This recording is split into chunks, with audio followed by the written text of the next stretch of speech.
नमस्ते दोस्तों। बालों को शेव करने के बाद में कुछ लोगों में उस एरिया में छोटी छोटी फुंसियाँ या छोटे छोटे दाने होने लगते हैं जिन पर खुजली आने लगती है, और कुछ केसेस में ये दाने बढ़कर बड़ी बड़ी फुंसियाँ भी बना सकते हैं जो बहुत पेनफुल हो जाती हैं।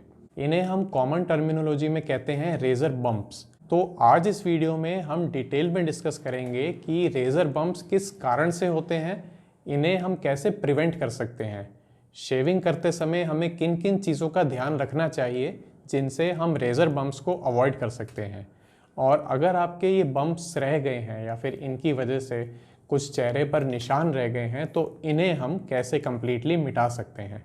नमस्ते दोस्तों, मैं हूं doctor Vineet Kumar, dermatologist, cosmetologist और लेज़र स्पेशलिस्ट, बीकानेर, राजस्थान से। तो रेज़र बम्प्स के लिए जो साइंटिफिक टर्म होती है वो होती है स्यूडो फॉलिकुलाइटिस बार्बी। तो जिन लोगों के बाल थोड़े कर्ली होते हैं और ज़्यादा थिक हेयर होते हैं, उन लोगों में रेज़र बम्प्स बनने के चांसेस बढ़ जाते हैं। तो ये किस वजह से बनते हैं दोस्तों? जब हम अपने हेयर को शेव करते हैं तो जब आपका हेयर वापस ग्रो होता है तो कुछ केसेस में ये अंदर की तरफ कर्ल करके वापस से आपकी स्किन के अंदर घुस जाता है, यानी कि जो फ्रेश शेव किया हुआ हेयर का शार्प एज है वो आपकी स्किन को पेनिट्रेट करके आपकी स्किन के अंदर घुस जाता है। इस वजह से वहाँ पर इन्फ्लेमेटरी रिएक्शन होने लगता है जिसे हम कहते हैं फॉरेन बॉडी रिएक्शन। तो इस वजह से पहले वहाँ पर एक छोटा सा बम्प बनता है और आपको खुजली आने लगती है। ये प्रोसेस यूजुअली शेव करने के 1 या 2 दिन बाद शुरू होने लगता है। तो इस एरिया में आपका स्किन बैरियर डिसरप्ट होने की वजह से नॉर्मली जो बैक्टीरिया आपकी स्किन की सतह पर मौजूद होते हैं वो आपकी स्किन के अंदर जाकर इन्फेक्शन कर देते हैं। बड़ी पेनफुल फुंसियाँ बन जाती हैं जिनमें पस भर जाता है। तो ये तो हमने जाना कि रेज़र बम्प्स किस वजह से होते हैं। अब इन्हें अवॉइड करने का क्या तरीका है दोस्तों? इन्हें प्रिवेंट करने का सबसे सिंपल सॉल्यूशन तो यही है कि आप शेविंग करना ही बंद कर दें। शेव करने की जगह आप या तो बालों को ग्रो होने दें या फिर आप ट्रिमर का इस्तेमाल करें जिसमें आप स्किन के सरफेस के ऊपर कम से कम 1 मिलीमीटर लेंथ हेयर की छोड़ें। ऐसा करने से जो आपका हेयर स्किन के सरफेस के ऊपर है वो वापस स्किन के अंदर जाने की प्रोबेबिलिटी बहुत कम हो जाती है।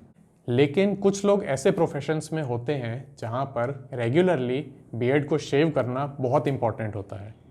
जैसे मान लीजिए अगर आप आर्मी में हैं तो आपको डेली शेव करना इम्पॉर्टेंट है। तो उस केस में आप शेव करते समय ऐसी किन बातों का ध्यान रख सकते हैं जिससे आपके रेज़र बम्प्स होने का चांस मिनिमाइज हो जाए। नंबर 1, शेव करते समय हमेशा आपके हेयर की ग्रोथ के डायरेक्शन में ही शेव करें। जैसे मान लीजिए अगर आपकी नेक पर आपके बाल नीचे की तरफ ग्रो हो रहे हैं, बालों की ग्रोथ का डायरेक्शन डाउनवर्ड्स है, तो आप रेज़र को हमेशा ऊपर से नीचे की तरफ लेकर जाएं, ना कि नीचे से ऊपर। नंबर 2, शेव करते समय कभी आपकी स्किन को स्ट्रेच ना करें। अगर आप आपकी स्किन को स्ट्रेच करके रेज़र से शेव करते हैं तो उससे आपका हेयर काफ़ी ज़्यादा डेप्थ तक शेव ऑफ हो जाता है। तो फिर जब आपका हेयर नीचे से निकलता है स्किन के क्लोज तो वहाँ पर रेज़र बम्प्स या स्यूडो फॉलिकुलाइटिस होने का चांस बढ़ जाता है। नंबर 3, शेव करने से पहले एक अच्छी शेविंग क्रीम का इस्तेमाल करें, यानी कि ड्राई शेविंग अवॉइड करें। क्रीम लगाने से आपका जो हेयर फॉलिकल है वो पानी को या मॉइस्चर को सोख कर थोड़ा स्वेल हो जाता है। इस वजह से जो हेयर को शेव करने के बाद उसकी टिप बनती है वो टिप इतनी शार्प नहीं होती कि वो स्किन को पेनिट्रेट कर पाए। पानी को एब्जॉर्ब करने से हेयर की टिप थोड़ी ब्लंट हो जाती है और इसलिए वो वापस से स्किन के अंदर पेनिट्रेट करने का चांस कम हो जाता है। नंबर 4, शेव करते समय एक शार्प रेज़र ब्लेड का यूज़ करें। अगर आप ब्लंट रेज़र ब्लेड का यूज़ करते हैं तो उससे आपको मल्टीपल टाइम्स एक ही जगह पर शेव करना पड़ता है और वहाँ पर ज़्यादा एब्रेजन होने के चांस रहते हैं। इसलिए ब्लंट रेज़र की जगह एक शार्प रेज़र को यूज़ करें जिससे आप सिंगल स्ट्रोक में एक जगह पर हेयर को शेव कर सकें। नंबर 5, डबल एज रेज़र की जगह सिंगल एज रेज़र का प्रयोग करना प्रेफर करें। जब आप डबल एज रेज़र को यूज़ करते हैं तो उसका एक ब्लेड आपके हेयर के अंदर जाकर उसे बाहर की तरफ पुल करता है, जबकि दूसरा ब्लेड उसे काफ़ी ज़्यादा डेप्थ तक शेव कर देता है, जिस वजह से रेज़र बम्प्स बनने की प्रोबेबिलिटी बढ़ जाती है। नंबर 6, शेव करने के बाद में उस एरिया को मॉइस्चराइज करें। अगर आपके पास मॉइस्चराइज़र अवेलेबल नहीं है तो उसकी जगह आप एक तौलिए को गुनगुने पानी में गीला करके उससे भी उस एरिया को मॉइस्ट कर सकते हैं। इन टिप्स को यूज़ करने के बाद भी अगर आपको शेव करने पर रेज़र बम्प्स हो रहे हैं तो उन्हें आप कैसे ट्रीट कर सकते हैं। रेज़र बम्प्स की ट्रीटमेंट के लिए आप एक क्वालिफाइड डर्मेटोलॉजिस्ट से बात करें। इनके ट्रीटमेंट के लिए हमारे पास कई तरह के ट्रीटमेंट ऑप्शंस अवेलेबल होते हैं।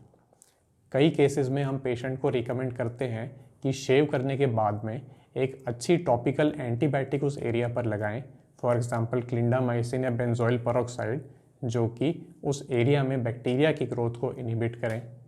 कुछ केसेस में इन्फ्लेमेशन को कम करने के लिए वहाँ पर टॉपिकल स्टेरॉइड का प्रयोग किया जाता है। कई केसेस में अगर ज़्यादा इन्फ्लेमेशन के बाद में वहाँ पर हाइपरट्रॉफिक स्कार या कीलॉइड का फॉर्मेशन हो गया है तो वहाँ पर इंट्रालीजनल स्टेरॉइड का भी प्रयोग किया जाता है। कुछ केसेस में जिनमें इन्फेक्शन बहुत ज़्यादा हो जाता है तो उन केसेस में हम ओरल एंटीबायोटिक्स का भी प्रयोग करते हैं। कुछ केसेस में जिनमें इनग्रोइंग हेयर को निकालना ज़रूरी होता है उसमें नीडल द्वारा इनग्रोन हेयर को हम निकाल देते हैं। हेयर की रीग्रोथ को प्रिवेंट करने के लिए कुछ केसेस में लेज़र हेयर रिडक्शन का भी सहारा लिया जाता है। कुछ केसेस में इलेक्ट्रो ईपाइलेशन करना ज़रूरी हो जाता है।